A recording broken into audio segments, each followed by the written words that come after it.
উজান থেকে নেমে আসা পানিতে ডুবে গেছে টিউবওয়েল।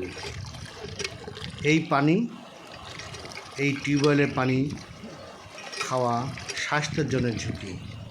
তবুও আধা কিলোমিটারের মধ্যে নেই আর কোনো পানি নেওয়ার ব্যবস্থা।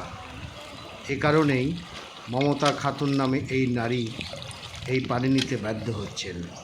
এই দৃশ্য বগুড়ার শেরপুরের বিশালপুর ইউনিয়নের শিমলা গ্রামে।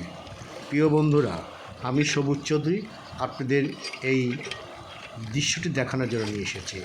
আপনারা জানেন, চলতি বছরে ভারী বর্ষণের কারণে উজান থেকে নেমে আসা পানিতে শেরপুরের বিশালপুর ইউনিয়নের অন্তত 12 থেকে 15টি গ্রাম পানিতে তলিয়ে গেছে ফসলি জমি।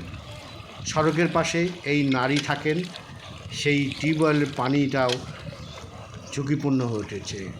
এমন দৃশ্য আপনারা দেখুন, সকলকে সচেতন করুন। সবাইকে ধন্যবাদ।